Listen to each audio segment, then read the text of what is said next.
Tatak Duterte, tatak kurakot. O sige nga, ano ang kinurakot? Ano kinurakot ni Duterte? Confidential fund. Hindi po kinurakot. Mga congressman nga, hindi naman sinabi ni Nakaw eh. Ibinayad daw kanino. Yung mga kino-question nyo, hindi nyo naunawaan, wala po nagbibintang kay BP Sara na ninakaw. Ngayon, dahil bobo kayo, ang pagkaintindi nyo sa banat nila, ninakaw. O bakit? Papaliwanag ko lang. Yung Mary Grace Piatos, hindi po ninakaw yun. May pondo raw, kasi hindi nyo naintindihan yung Mary Grace Piatos eh. Ipapaunawa ko sa inyo. Kawawa naman kasi, dahil yung utak ng mga vlogger nyo, Mary Grace Piatos, kaya magnanakaw si BP Sara. Hindi po ganun yun. Tinatanong nila, sino si Mary Grace Piatos? Bakit sila tumanggap ng pera? Sinasagot naman, di ba? Yan sila Mary Grace Piatos, ang tinanggap nila ay sila yung mga confidential agent. Kung di nyo alam, agent 007. Ibig ba sabihin yun yung tunay na pangalan ni James Bond? Agent 007? Yun yung katumbas ng Mary Grace Piatos. May pinagbayaran, hindi binulsa. Ganun ba dong? Oo, binigay nga kay Mary Grace eh.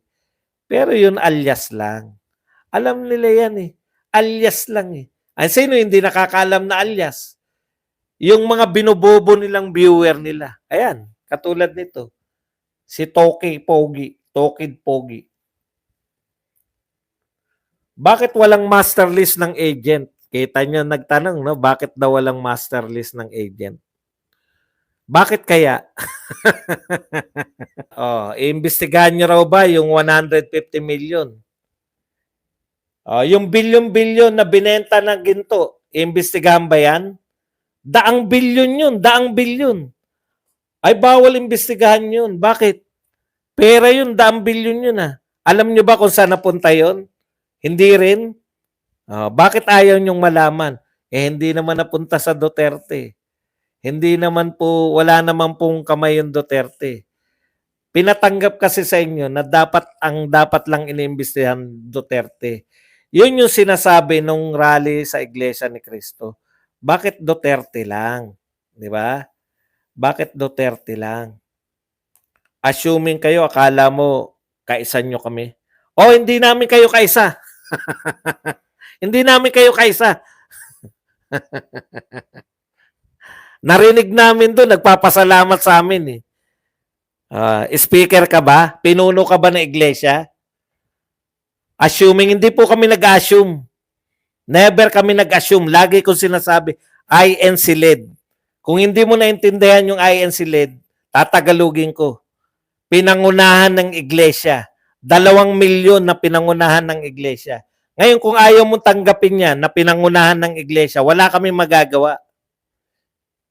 Imbitado ba kami ng pamunuan nyo? Imbitado kami. Naroon ba kami? Naroon kami. Ngayon, nasisisihin nyo kami. Yung mga tumututol sa inyo, ayaw nyo sisihin. Iglesia ka ba talaga? O naglagay ka lang ng bandera? Welcome kami sa mga iglesia ni Cristo eh. Mahirap po yan eh. INC ako, INC, hindi kami INC. INC led.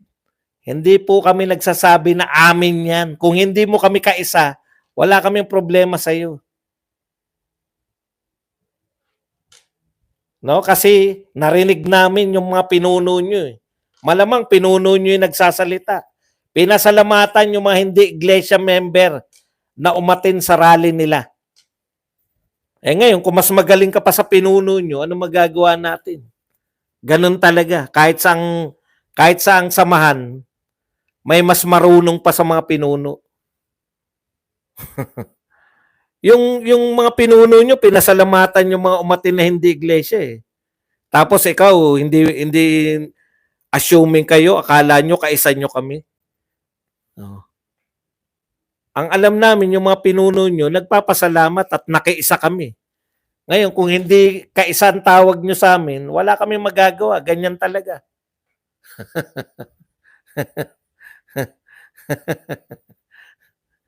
Kasi ang alam ko sa mga iglesia ni Cristo, sumusunod sa kanilang pamunuan. Ngayon, kung hindi ka sumusunod, nasa tingin mo hindi nakiisa yung mga taong sumuporta doon, ano pala tawag mo sa amin? Espiya? Naroon kami. Ano tawag mo sa amin? Kung hindi kami nakiisa sa iglesia, ano tawag nyo sa amin? Hindi kami nakikiisa sa relihiyon nyo. Nakiisa kami sa pinaglalaban nyo. Opo, salimpusa kami. Tama yan. Wala ka na, ikaw wala ka doon. Kami salimpusa, ikaw wala doon. Ano pagkakaiba natin, Patsabilyo? Ako, nagsasalita ko, kahit nahirap akong sumama sa rally, sumasama ako sa rally. Di ba? Tama ba? Si Patsabilyo, sambanda raw doon. Narinig ko, Patsabilyo. Ang tanong ko, naroon ka ba? Hindi raw totoo na pinasalamatan kami. Ayan ang problema sa'yo, naroon ka ba? Tanong nila sa'yo, Patsabilyo, iglesia ka ba? Pag bisita ba tawag nyo, salimpusa? Alam ko, bisita kami ron. Eh. Pag inimbitahan mo ang tao, bisita tawag doon. Welcome nga kami ron sa rally. Pag salimpusa, siguro ganyan yan huwag kayong pupunta kay Patsabilyo pag inimbitahan kayo. O, pasok na yung mga salimpusa. Kawawa ka. Ha? Tanong ko sa iyo, Patsabilyo, magtapat ka muna bago ka magsalita ng kung ano-ano. Marunong ka pa sa iglesia eh. Ikaw ba iglesia ni Cristo? Ha? Tandaan nyo po yung pangalan niya. Yan si Patsabilyo. Nagpapanggap yata ito na iglesia. Iglesia ka ba? Bakit mo alam na hindi kami pinasalamatan?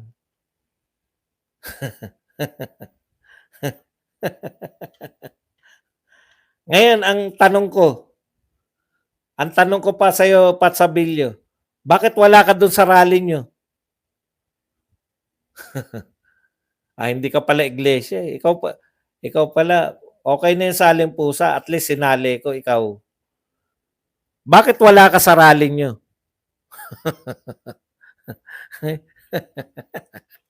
Dapat kasi, nahihiya ako na magsalita pag hindi ko kayang pangatawanan eh, di ba?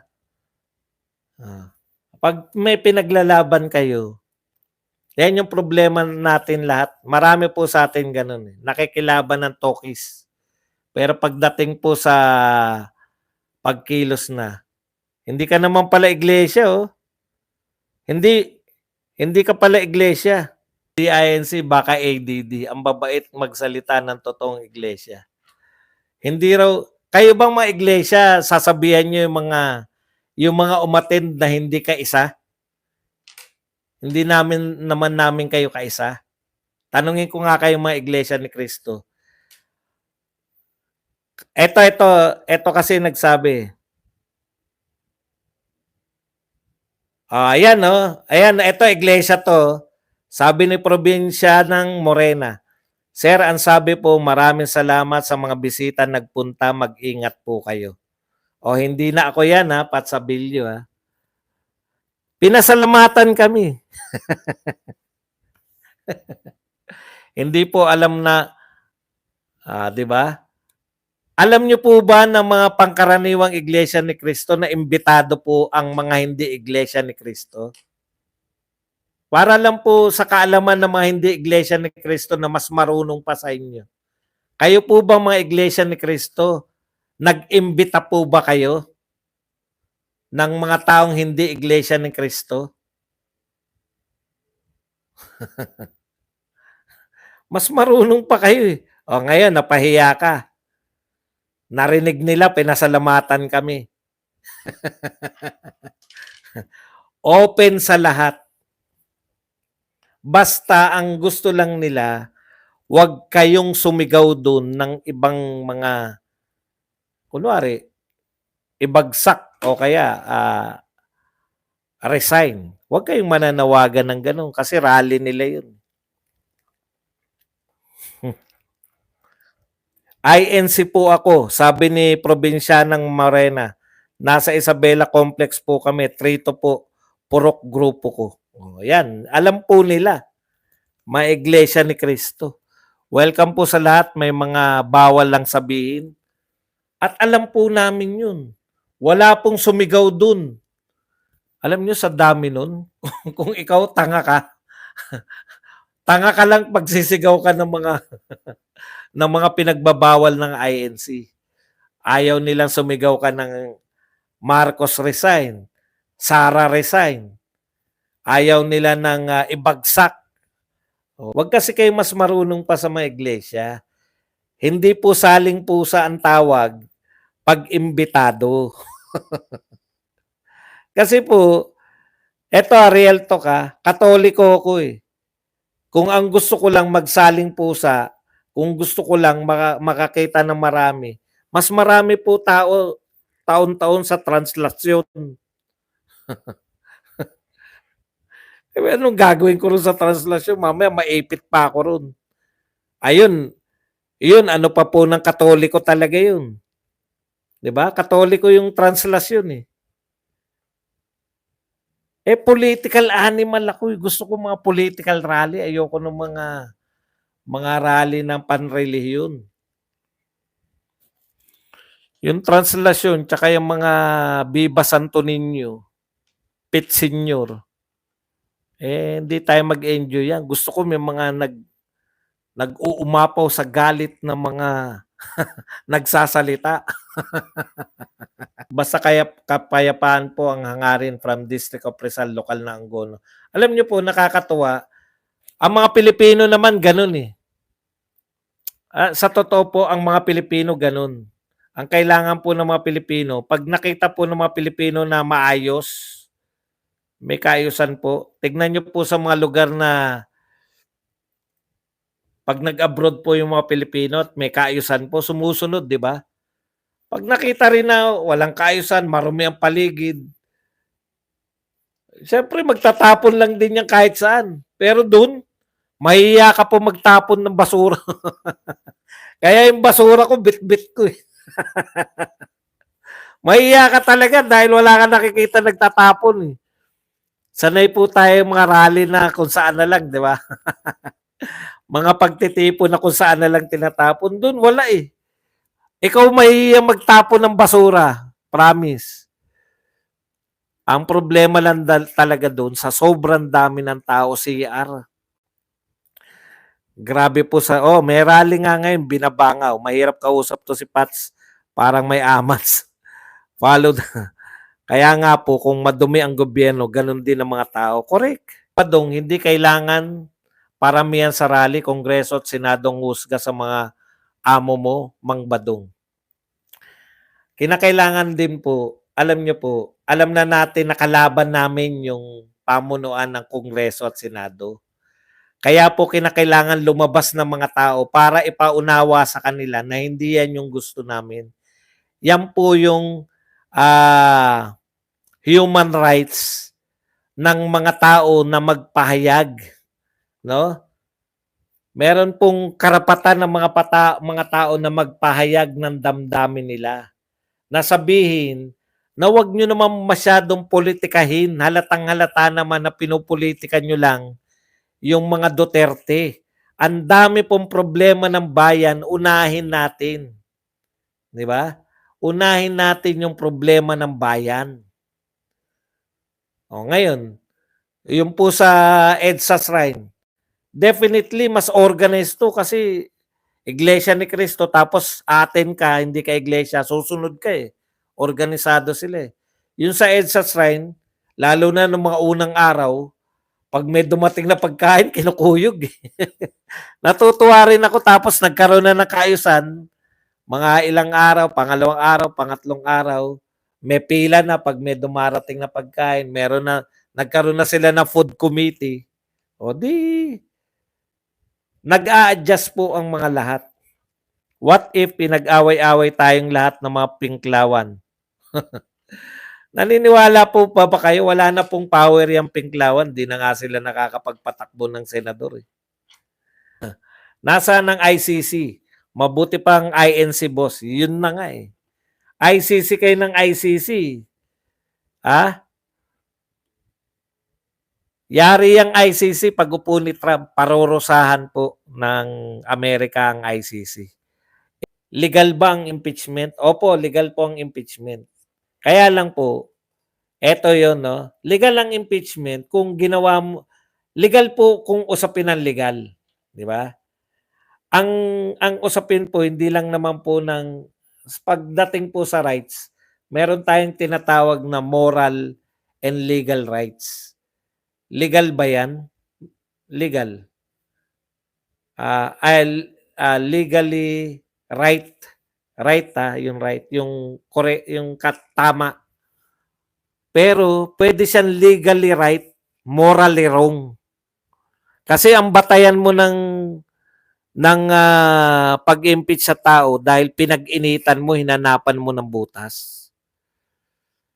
Yung impeachment po kasi, political yan eh. Bilang yan. Bilang ng congressman na sasang-ayon sa iyo, bilang ng senador. Kaya nga po, kung ang balak nila na ibulalas na po ni BBM na ipagpaliban muna after na ng eleksyon, umaasa sila na mananalo po yung marami nilang senador. Oh. Bilang lang po kasi impeachment eh. May napatunayan na po tayo niyan. Hindi. Ito papaliwanag ko sa inyo legally right pero morally wrong yung ginagawa nila. Halimbawa, yung kay Corona. Na-impeach si Corona. Tanggal sa pagiging Chief Justice ng Supreme Court. Pero nung sinampa nila yung kaso sa totoong korte, kasi tanggal na siya eh, di ba? Sinampa nila yung kaso sa totoong korte at kinamatayan na ni Corona na pawalang pawalang sala siya. Sa kaso na sinampa nila sa korte, wala siyang kasalanan. Ang problema sa impeachment, political to. Makuha mo yung numero, panalo ka na. Naintindihan nyo po? Kaya po pwede po yun na legally right, pwede nilang matanggal si VP Sara as Vice President. Pero yung kinaso sa kanya, hindi mag-i-stand sa court. Kasi walang kasalanan. Dahil lang sa boto ng mga senador. Kaya po importante, katulad ngayon, inatras na nila, di ba? Wala na yan eh. Last hora na yan ni yung nakikiusap na si Franz Castro na papirmahin yung mga congressman nila. Mag-election na eh. Magiging busy na lahat eh. Pag pinanalo po natin yung mga BBM senators, tanggal po si BP Sara. Makukuha po nila yung numero. Kaya kung ako sa inyo, eto lang po, laban tayo ng laban para sa mga Duterte. Pinaglalaban natin Duterte sa talkies, pero hindi sa gawa. No? Pinaglalaban natin ng Duterte. After ng election, BBM would be a lame duck president. Yan po ang katotohanan. Kasi unti-unti na yan. Ngayon, kung ngayon lang po kayo sa politika, ipapaliwanag ko po sa inyo kung ano po ugali ng ating mga congressman. Lalo na po yung mga congressman. Ang mga congressman po natin, kung sino po yung nakaupo, doon po papunta yan. Kay Duterte, majority ng congressman kanya kayo naman. No? Akala nyo ba mag-i-stick yung mga yan? Tapos na po, kailangan nila ngayon na mag-stick kay Tamba kasi election eh. Kailangan nila ng pondo sa election. Ngayon, tapos na po. Mag-iisip na yan. Ang susunod na presidente si Sara Duterte. Marami na dyan papunta na naman kay Sara Duterte. Ang impeachment ay political exercise with form or without form substance. Pag may numbers, ay tuloy impeachment. Correct. Huwag nila hamunin ng INC. Nagmamatsyag lang yan. At pag yan na nag-umpisa ng laban, di nila tinatapos yan, di tapos. Why co-warranto is not applicable to BBM? Yung co-warranto, hindi ko po ganong kabisado yun. Ang alam ko,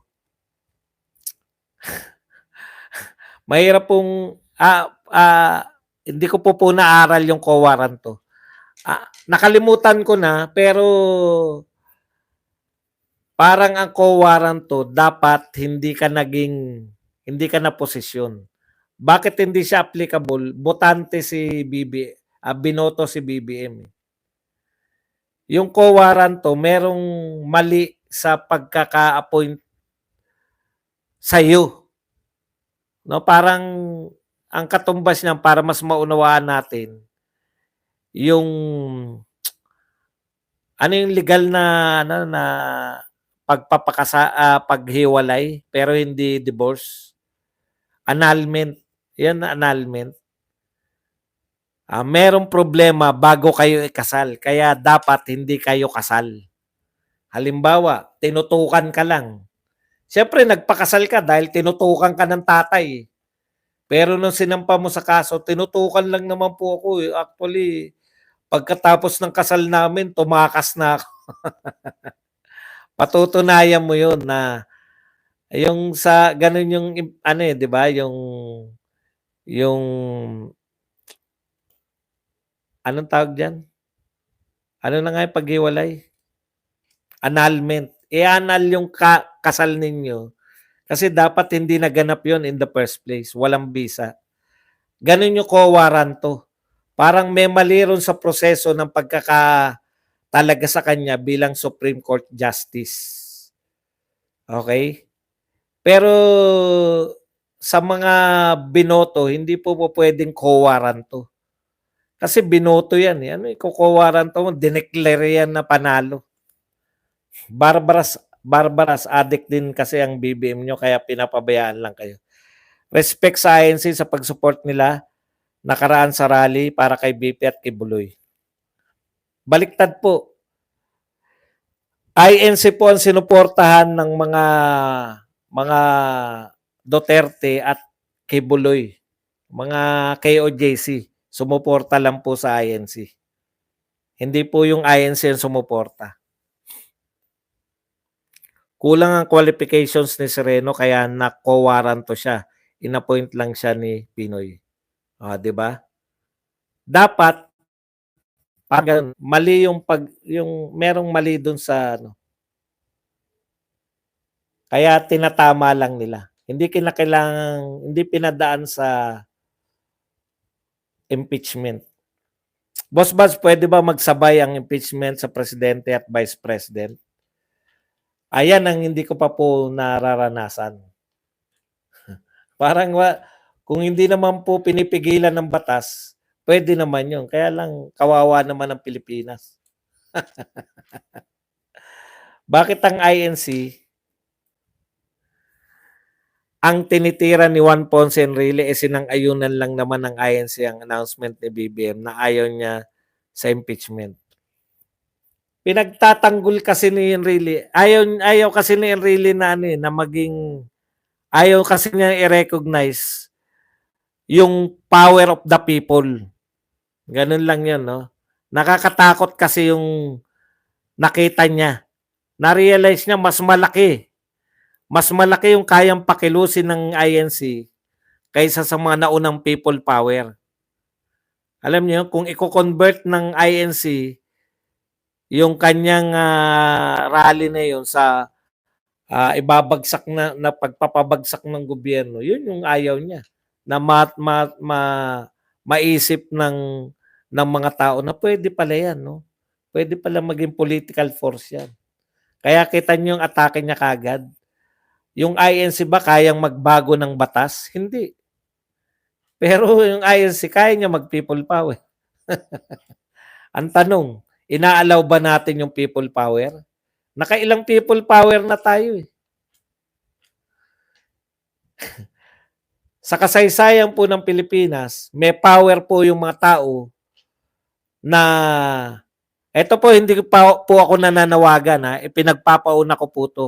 Sinasabi ko po to sa dalawang pangyayari na pwede pong magpatalsik yung mga sama-samang pagkilos ng tao ng isang presidente na ayaw na nila. May dalawang pangyayari na pong ganyan.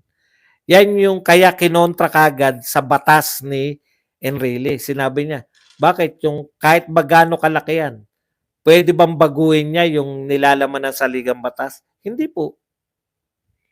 Walang power ang Iglesia ni Cristo. Pero meron siyang power of the people para magtalaga ng bago. Yung people po, wag yung Iglesia ni Cristo lang.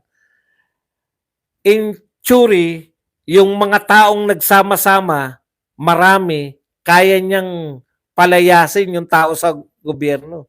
Kaya tayo dinadala ni Enrile dun sa hindi kaya ng iglesia. 'Di ba? Ang tanong niya, kaya ba ng iglesia baguhin ang batas o hindi? 'Di ba?